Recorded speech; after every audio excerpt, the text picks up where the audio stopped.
Salam everyone. Today's real take is going to be a LeBron James episode. Today's video will be tackling LeBron scoring, D. Wade's recent interviews, and Brian Windhorst's interesting takes and U-turns. Starting off with James Harden's recent accomplishments. In all seriousness, never on First Take, never on any ESPN or Fox Sports show, never amongst my friends in school, at work, have I ever heard James Harden being a top 5, top 3 3-point shooter of all time. Never once was he mentioned in an all-time 3-point contest or even debated in the same likes of a Ray Allen, a Reggie Miller, a Steph Curry, like a Klay Thompson would, and who thinks he's as good of a shooter as Kyle Korver from 3. Now the same thing can be said about LeBron James. Recently, you have people saying LeBron James is the greatest scorer of all time. This was never, ever the case. When we would talk about offensive players, a lot of the times we would throw LeBron James in there. I would throw LeBron James in there. And the pushback would be, I'm not talking scoring, I'm talking offense, because of the passing and the looks that it creates and what that may mean for his team. But the greatest scorer ever was never in discussion. It only recently became a discussion when LeBron James became number 1 on the all-time scoring list. Now you have people saying, well, you see, he's number 1 on the all-time scoring list, and that's somehow supposed to make him the all-time scoring champion or the greatest scorer of all time. Like I said before, some of you guys may have short memories, but this was never ever the case before then. The same thing applies to James Harden in a 3-point contest or 3-point shooting. He's number 2 here, but is he above Ray Allen? No. Is he a better shooter than Klay Thompson? No. Is he a better 3-point shooter than Reggie Miller? No. For God's sake, LeBron James is number 8 on this list. Exactly my point. You can play for a long time, you can have decent averages, but what does that mean? Unfortunately, with today's casuals, we're forced to listen to revisionist history. But the fact is, and I will make a video about this later, as I've stated in my previous videos, 2018 LeBron versus 2018 KD was a real conversation. People really did think Kevin Durant in 2018 was better than LeBron in 2018. I didn't think so. But at the end of the day, there was a lot of people who did say that. A lot of people who debated me on that same scenario. And now, everyone's talking about 2018 LeBron's supposed to be the best player to ever live. But I'm sorry, I remember the KD debates. Just because Kevin Durant didn't win any championships later on doesn't mean in that time and space you didn't think he was better than LeBron James. I haven't heard too much about James Harden being overrated as of right now on his ranking. And it's kind of funny that they do the opposite with LeBron. But I bet you here, when LeBron passes Kyle Korver, it'll be bigger news than this James Harden stuff. And so I'm pretty sure I made my point clear on this.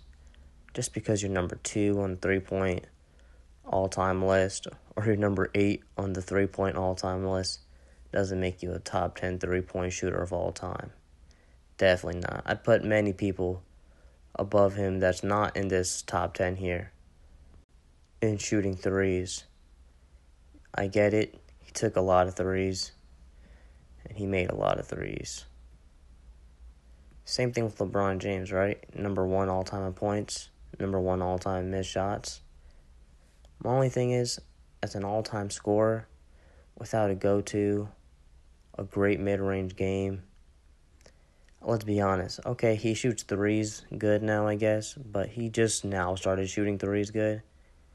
2018, 16, LeBron didn't shoot threes like LeBron's shooting threes now, so it's not like, it doesn't really show how good LeBron James was at a specific time as far as shooting threes.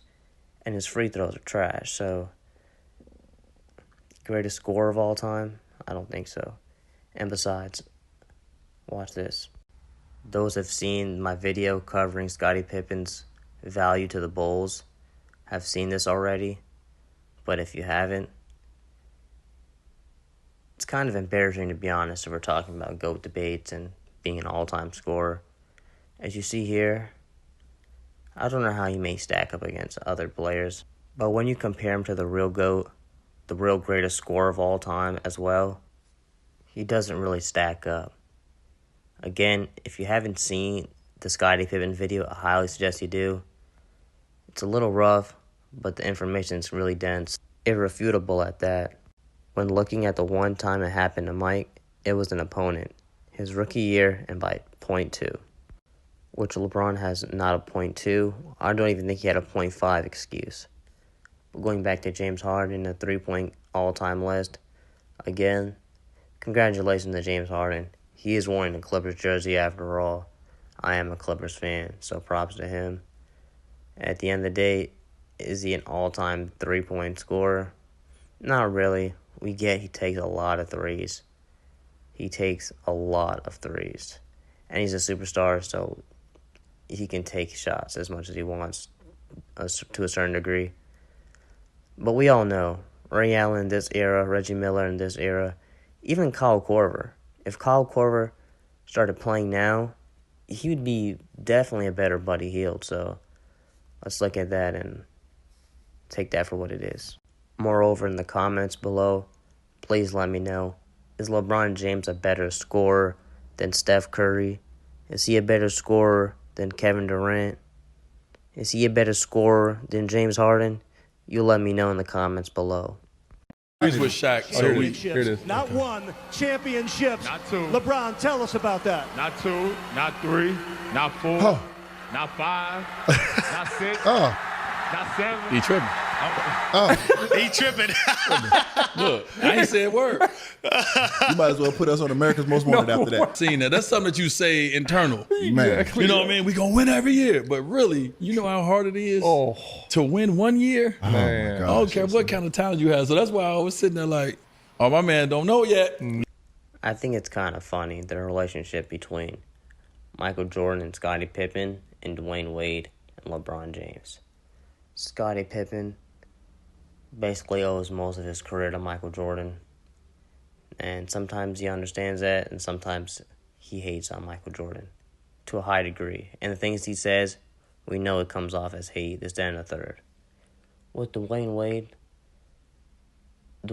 like, to some degree, his dog, his best friend, to some degree. And unlike Pippen, when he runs his mouth, he doesn't mean to say anything bad about LeBron, at least I don't think so. But you can always pick something and just marvel at it. Obviously, in the clip there, he basically explained how he had nothing to do with the whole not 1, not 2, not 3, explaining he knows what it takes to win a championship, and he knew what LeBron was saying was just too much. Also implying it was all LeBron's idea, and that LeBron thought with that team he could win 8 championships. Not Dwayne Wade, not Chris Bosh, not even Pat Riley to explain the interview. Only LeBron. This was LeBron's idea. He put it on himself. Prior, he talked about linking up to be better than Kobe Bryant, or something along the lines of, look what Kobe's doing out there, and they teamed up because of that. Another thing he said. Though he tries to act like it doesn't really matter to him, it definitely shows when LeBron James left the Heat, he was hurt. He left him dry. He didn't tell him anything, as he explains in his interview as well. Dwayne Wade not only called Michael Jordan the GOAT, but also in a recent interview said that his son has to earn it. That he has to make his way on the NBA and that he's not going to give any handouts. That may or may not mean something, but let's be honest. Pretty tough words. And he says so much, Dwayne Wade that is, that in a future video, I think I might be able to debunk LeBron's GOAT case using Dwayne Wade's own words. And the cool part is, this is not Scottie Pippen. This is not a guy who's blaspheming and hating. He's just giving his opinion and what happened to him and how he feels. Y'all remember when Kyrie Irving clowned LeBron for his free throw shooting? Or when he implied both him, Kyrie that is, and Kevin Durant are more clutch than LeBron James? Like y'all say, I can't wait for when he retires to hear all of the stories that have to be told. Move on from the Lakers. I just want to say something about Bronny James. I have been absolutely 100% on board with the entire Bronny James experience. I think I would have preferred he stay in college, but that was never going to happen. I totally have endorsed the Lakers getting him at the 55th pick. I think that's exactly where he should have gone. Totally fine with him, playing and being active for a little bit and playing with LeBron. I think anything that engages LeBron and gets more out of LeBron at this stage is a win for the Lakers, especially if it's costing you the 55th pick. And there have been some people that have grumbled about the contract that Bronny got, 3 years guaranteed. I mean, okay, I guess like maybe that was a little bit more than maybe he merited, but like I don't even really care. I've seen teams, I saw DeAndre Jordan get a $40 million contract to try to get more from Kevin Durant and Kyrie Irving. Like on that scale, this is nothing. But Dave, I'm gonna apply the brakes on my everything's fine on the Bronny front with this thing that's now happening, which is that from my understanding, he's only going to play in the South Bay Lakers home games, that he's only going to kind of be a part-time G League player. And he's not getting on United Airlines and going to fly and go see these playing this road games. Now, because honestly, like I know he was getting somewhat special treatment and nepotism. That's fine. Honestly, I don't care. Like I said, it's normal. Now I think it's actually detrimental to him. I don't like that. I don't know whose idea it was. Obviously, the Lakers are fine with it. They're doing it. I've now on this particular instance, I think that's gone too far, and I don't think that benefits Bronny. I don't think it benefits the South Bay Lakers, and I don't think it benefits LeBron at that point. I think it'd be much better if Bronny was a more developed player by February or March by playing in G League road games. I don't know if you feel the same way, but that's the way I feel on this topic. A few moments later. I mentioned your report. It wasn't a report, felt like an opinion on Bronny, but you know how it works. You say something, then all of a sudden people make it a report. And it felt like Bronny was maybe being a diva, the way it was presented, that he's not flying, not getting on an airplane. So I wanted to be fair because I was critical of the report, or your opinion, I should say. So I wanted to have you on just so we can maybe better understand what is it that Bronny is doing in the G League and what happens when his team is on the road. Yeah, I know we're in this era where you can go on as you know, Dan, you can say something for, 3 minutes, 2 minutes, and then one paragraph gets pulled out and it's like you lose all the context. That's reality. What I said, and I'll say again, was that I am totally on board with the whole Bronny James thing with the Lakers. I think it was a smart move to draft him. I think it was a great move to bring him around the team because the 55th pick in the draft hits a single-digit percentage of the time. And if the Lakers can use the 55th pick on Bronny James and get a more engaged LeBron this year, I don't care if it's a single-digit percentage more engaged LeBron. It's a good investment. And so I've been totally on board with it. And also, it is not unusual for NBA roster players, and Bronny is an NBA roster player. He's not a two-way player. This is a little bit of splitting of hairs, especially if you're a casual NBA fan. You don't really care that much about it. But there's a difference between a two-way contract where you're basically signed to spend a lot of your time, if not most of your time, in the G League, and you don't even get paid a full NBA salary, versus being a roster player where you get a full NBA salary no matter what, which Bronny is a full roster player. It is not unusual for full roster players to go down and only play home games for their teams, especially when their teams are so close to the parent club, which in a lot of cases is either in the city or within a very short drive. So in and of itself, it is not special treatment, which is what it sounded like if you only read the tweet. It sounded like that. That's not what I was saying. What I was saying was I think it would be better for Bronny to go spend a bunch of time in the G League. And that this is the first thing, in my opinion, that it is a misstep with Bronny. And not only that, the South Bay Lakers, the Lakers G League team, which plays, I'm in Los Angeles right now, they just play, 15 miles from Crypto. They have a great history of producing guys who go play with them. They actually have a great development history. We're talking about like Alex Caruso, Taylor Horton Tucker, Austin Reeves, Scottie Pippen Jr., who's playing huge minutes right now for the Memphis Grizzlies, was a guy who spent a bunch of time with the South Bay Lakers. Jay Huff also playing with the Grizzlies. And so I was just offering an opinion that Bronny should go play there and that should be what happened.